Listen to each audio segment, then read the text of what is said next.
Alors, petite vidéo consacrée à l'environnement de travail et aux possibilités de personnalisation de Sage Ligne 100 comptabilité.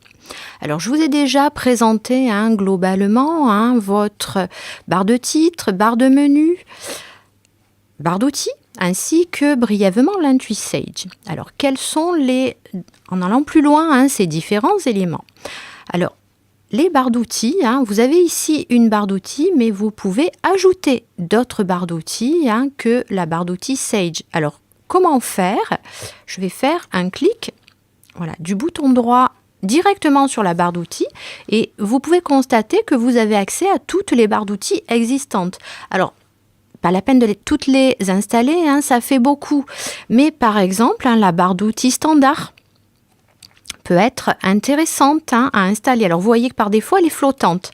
Alors, si vous connaissez un petit peu les outils bureautiques, ça sera très simple à faire pour vous. Alors, elle est flottante. Vous voyez, vous avez accès dans la barre d'outils standard au couper-coller, au copier-coller, annuler. Donc, des choses quand même assez pratiques. Fermer le fichier, format d'impression, actualiser. Donc, des choses quand même qui peuvent vous faciliter un petit peu le travail au quotidien.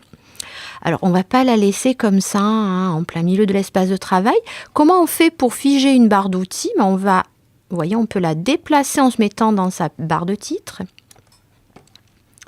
Je vais, l'approcher du haut de la fenêtre. Et maintenant, cette barre d'outils est figée, sur la fenêtre Sage Comptabilité. On verra comment personnaliser cette barre d'outils par la suite. Deuxième possibilité de personnalisation de votre environnement. Je vais aller sur Fenêtre, barre verticale. Et je vais afficher ma barre verticale. Vous voyez, une barre verticale apparaît maintenant. Alors, c'est une barre de raccourci. C'est-à-dire que tout ce que vous avez là, vous pourrez le faire à l'aide des menus. Simplement, ceci, ça va vous permettre d'accéder plus rapidement à certaines fonctionnalités. Alors, vous voyez, vous avez plusieurs rubriques. Saisie des écritures, puis vous avez la commande d'ajout d'une pièce, visualisation, modification, saisie des opérations bancaires, saisie des écritures, créer un compte général. Mais vous avez ensuite une rubrique gestion et suivi de tiers pour travailler sur vos tiers, fonctions avancées, traitement périodique, etc. Donc, vous avez ici plusieurs raccourcis et cette barre latérale se personnalise. Nous le verrons un petit peu plus tard. Donc, vos outils, barre de menu pour faire un petit peu une synthèse de ceci.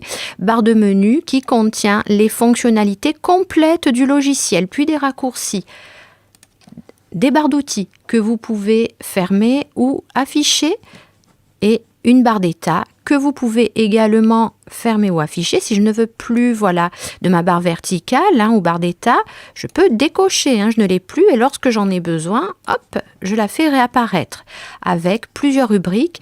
Tous ces éléments-là se personnalisent et enfin, au centre, dans votre espace de travail, l'Intuit Sage avec un accueil, des favoris et Sage Connect. Donc, nous verrons que nous pouvons personnaliser également l'Intuit Sage.